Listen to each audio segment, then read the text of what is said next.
The following podcast is sponsored by Structure Tech. So, Reuben, I wanted to put you on the hot seat today and help educate the greater public where we need to be concerned about windows from a safety perspective.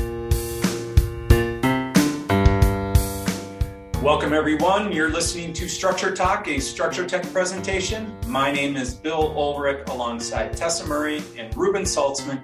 As always, your three-legged stool coming to you from the Northland, talking all things houses, home inspections, and anything else that's rattling around in our brain. On today's episode, we're going to, dig into Reuben's brain about window safety.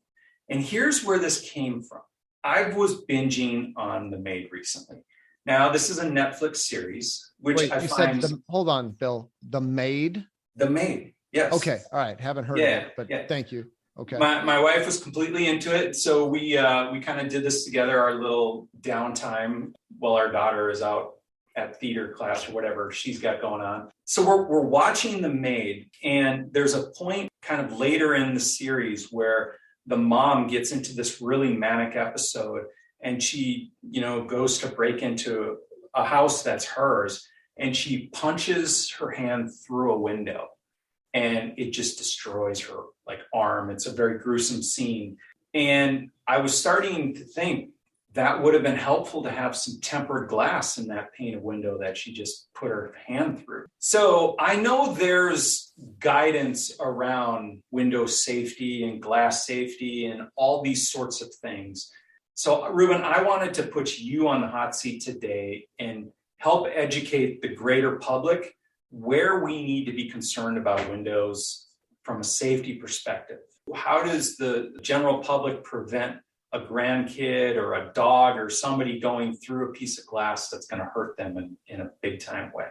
I had my own experience with this. And now that I'm talking about it, I feel like I got deja vu. I wonder if we talked about this in a previous podcast, maybe years ago, but I had my own experience as a kid. I was running and I fell into a storm door, and the glass was not tempered glass or safety glass. And this huge shard of glass went into my arm, and I probably should have got stitches. It was like we had to pull it out. And it was nasty. And I should have had stitches, but my mom was a nurse. And so, if you're if you're the kid of a nurse, you don't get stitches or go to the hospital for anything. You get a butterfly bandage. Thanks, Patty. And so, it healed just fine. But today you wouldn't have that anymore. Today, that would be considered a hazardous location for glass. And that's the way our safety codes are written, as they say, when you've got a location where it's a hazardous location to have glass, then you need to do something special with it. And then typically it means it's going to have to be tempered, and doors would be one of those locations. And just so everybody understands, tempered glass means that if it breaks, it's going to break into a million little pieces. It's not going to be these big shards. It's exactly what I said, a million little pieces. And it's funny. I'm thinking about this now. I'm going to have to put this picture in our show notes. I might even share it on our Facebook page for Structure Tech. I was at a grocery store down in Florida, and one of the sliding doors, they got those automatic sliding doors that go open and shut constantly. Huge pane of glass in one of those doors had this spider web cracking going out from it. And I just kind of looked at it, and then I did a double take, and I just went, wait a minute, that ain't right. Because if it's tempered glass, it's not going to spider web. It's going to shatter into a million pieces. You're not going to have these big, long cracks. And I just thought to myself, how in the world does this happen? How did they get away with that? Yeah. Yeah. Where you've got a commercial building, you've got a door, and it's not tempered glass. I know about residential code requirements. I don't know a whole lot about commercial establishments, but come on, help me out. Tessa, Bill, how could this happen? Especially in a high traffic area like that. It's really dangerous. Well, I think it's Florida, so who knows? I think upon further evaluation, you're probably going to find a very thick film on top of that glass. So even if it's spiderwebbed out the way you saw it, it was contained by some other substance. And maybe it was just the fact that they couldn't make the door the size that glass was. Maybe it couldn't be constructed of tempered glass and they had to go some other angle. Something tells me that wasn't wrong. Ones and zeros in your mind as it relates to safety glass didn't connect, and you didn't. That's really good, Bill. I bet you're right. That makes a lot more sense, because I mean, there's a blog post I did, and I did a video on it too. Dustin helped me with this back when he was on the team, and we did one on safety film. I had bought this safety film, and we put it on some windows just to see how it reacts. And it's something that people can retroactively do. If you've got an old house and you've got windows in what's considered now a hazardous location for glass, you could apply this film onto your glass and give it about the same level of safety. And we did a bunch of testing where we were like smashing it and dropping rocks on it and see how it holds together. And it worked really well. I got a bunch of old window panes and we dropped stuff on there, and eventually to get it to really knock out of the glass, we had to drop something so heavy that it busted the whole piece of glass out of the frame, but it still held all the glass together. So yeah, I bet you're right, Bill. It must have been a film. Do you think that's cheaper than replacing the glass itself, Reuben, doing that film? Yeah, for sure. You know, the film itself costs next to nothing. It's the labor putting it on where all the cost is. Because, you know, Dustin and I did it, and oh my goodness, how aggravating that was, trying to get all the air bubbles out and get it cut to size so it doesn't look like you've got film on your window. I mean, that was a pain in the butt. And professionals, they do charge a fair amount of money to get this done, but still, it's a fraction of the cost of replacing the actual glass. I suppose it's something kind of like trying to put a screen protector on your phone. And I feel like I can never do that without getting chunks of lint still under there. And you take that times 100 and it's almost impossible, I would think. That is a perfect analogy, Tessa. Yes. So Reuben, I'm going to ask you all the places where you need safety glass and why. So I'm going to prep you for that. But this window film business, the only reason I know anything about it is because we put an egress window in our basement, and I went through all of the proper channels, got all the permits, thought everything was cool. And the inspector was coming out to final the permit, and he looked at the window and he said, "This isn't tempered glass." And I said, "Well, how can that not? I don't know what to tell you." And he said, "Well, this needs to be tempered glass." And I asked him, "Well, what other options do I have?" And he said, "Well, sometimes you can put film on it, but it's got to be a certain thickness." And he gave me some laundry list of things. Well, now my window downstairs has film on it. And he actually did come back and make sure I put it on and inspected the material. It was interesting to say the least, but so I know this stuff exists. And Tessa, to answer your question, which is less expensive, film or just replacing the sash? It's film. I can't tell you as a percentage, but it was film. So I went with film instead of putting a brand new sash in a brand new window. So I'm sure Reuben's going to get to this, but it must have been that window was too close to the ground or something, that it needed to be tempered. Do you remember what the reason was for that? I'll explain the location of it once Reuben. Okay. Well, through the checklist. I think it would be a complete snooze fest if I went through the entire checklist. No, what I'm going to do is I'm just going to share kind of some of the most common things that we come across as home inspectors. You know, generally, if you've got window inside of a bathtub area or really close to a bathtub, where someone could slip and go through, that would be considered a hazardous location. If you've got a window that meets all 4 of these requirements I'm about to list, and this is a critical part here, is that it meets all 4. So often you get some old school home inspectors saying, well, it's too close to the ground, it needs to be tempered. No. It's all 4. It needs, if a window is within 18 inches of the ground, the bottom edge is within 18 inches of the ground, and the top edge is more than 3 feet off the ground. I'll let you think that through. Okay. Top edge is more than 3 feet. And the total glazed area, that chunk of glass, is more than 9 square feet. We're talking 3 foot by 3 foot. That's a big window. Big piece of glass. And now this is an easy one. Almost all windows have this. And you got a walking surface within 3 feet of it. If it meets all 4 of these, then it's considered a hazardous location. But if one of those is missing, I mean, if the bottom edge is 19 inches above the ground, doesn't matter if it's 10 square feet of glass, it's not considered a hazardous location.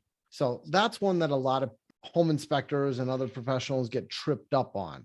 So I wanted to clarify that. But I mean, as far as all the rest of the requirements, Bill, I've got this book in my hand. It's called Code Check.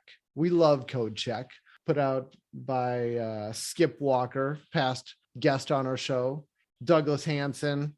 He needs to be a guest on our podcast. Yeah.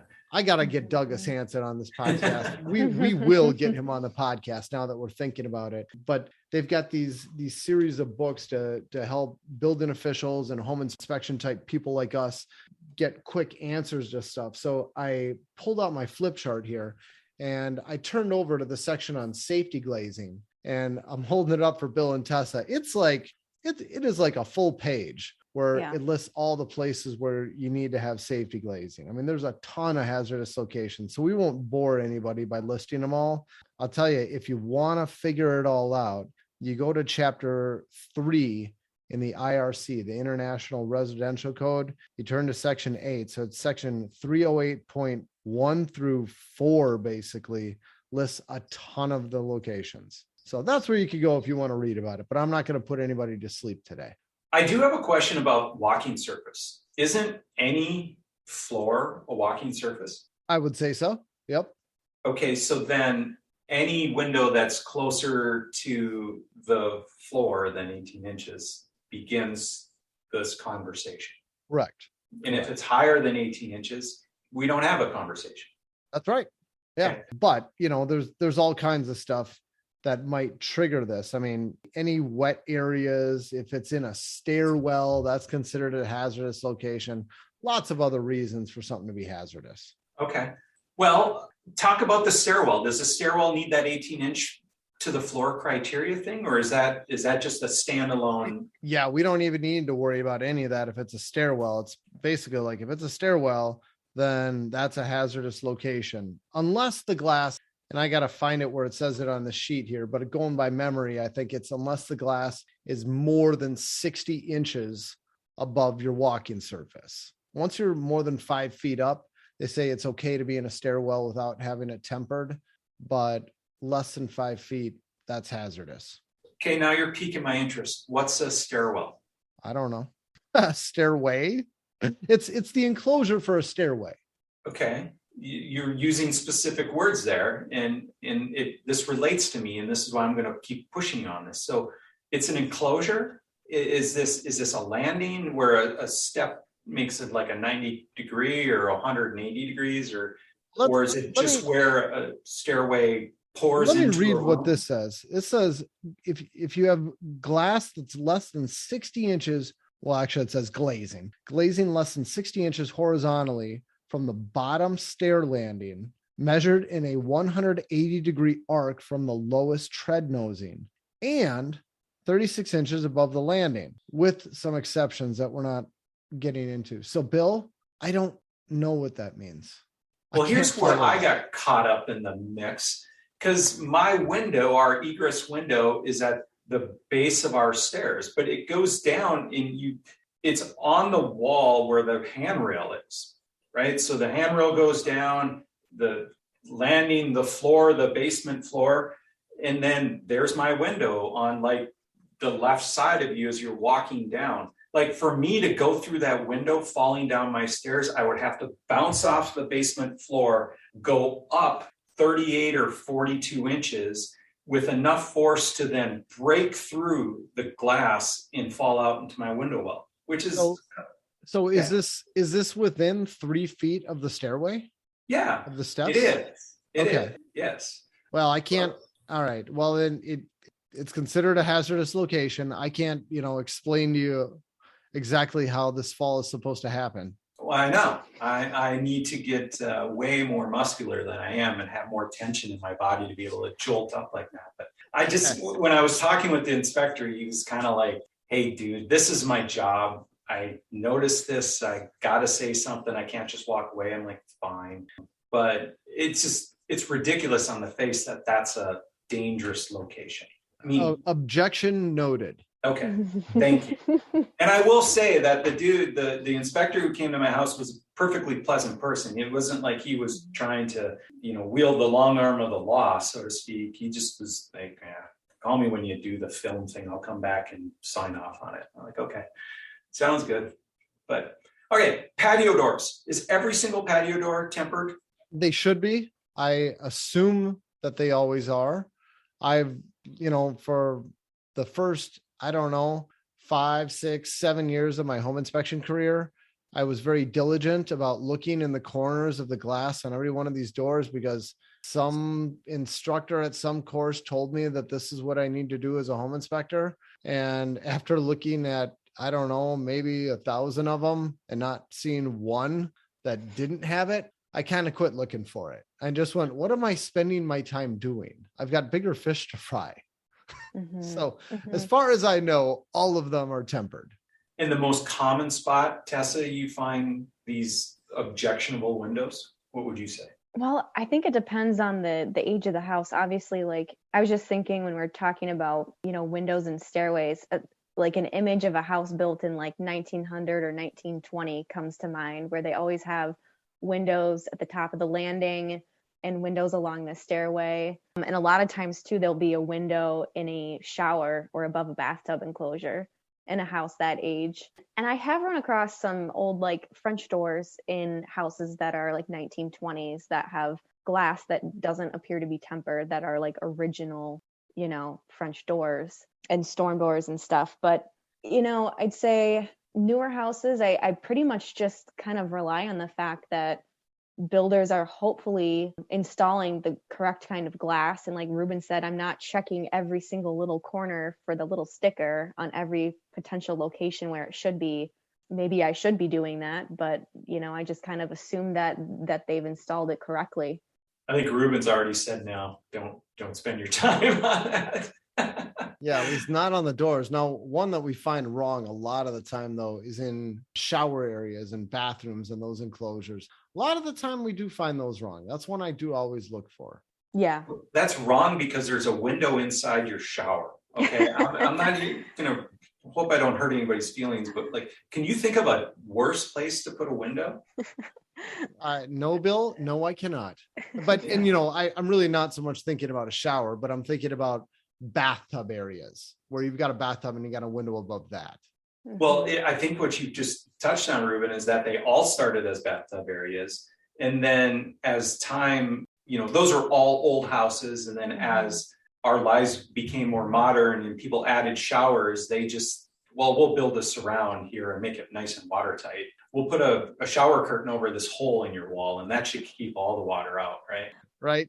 Yes. There's not many places that you have to be concerned about. So my whole thought process of pounding your hand through a window to unlock the house that you used to own but is now occupied by somebody else, that's a pretty low level concern for a home inspector. They're not going to look at those windows. Yeah. Well, and also I was just going to add too, and we're home inspectors, we're not code officials. And so when we're going through a house that's built in 1920 and we find, this untempered glass in these hazardous locations, we're putting it in our report because it's a potential safety issue. And so we make a recommendation, to replace the glass with something that's tempered or install this protective film. But it's just a recommendation. And it's really a recommendation for an upgrade. It's not ever anything that has to be done. Yes, that is so well put, Tess. It's not a defect. This is a safety upgrade that you may want to do at your house. Let people know what the risk is. And we're not there telling them, hey, look, you have to do this. It's like, hey, here's the risk. You fall through it, it's going to be a bigger injury. If you want to make it a little safer, you could do this. But it's not like we're coming down with the code book saying, look, here, it says an IRC, blah, blah, blah, for a new house. Now you must upgrade to your 100-year-old house. It's like, put this stuff in context, make people understand what's really happening here. Yeah. Wouldn't that be a nightmare if you had to take a 1920 house and make everything up to code? Think about the stairway heights and clearances and outlet locations and GFCI, all that stuff that you would have to rip out and redo. Oh, it's ridiculous. I couldn't imagine. Couldn't imagine. Well, as an owner of an old house, I think they just let you off the hook. I mean, until you open up certain walls or you do certain construction, then they make you do it. But Reuben, you used to do time of sale inspections, TISHs in the big cities here. Is there any requirement for reporting on these glass and dangerous locations inside of like a time of sale home inspection or time of sale inspection? Bill, I have not done a truth in housing evaluation for so many years now. I'm still licensed in Minneapolis and St. Paul, I'll have you know, though.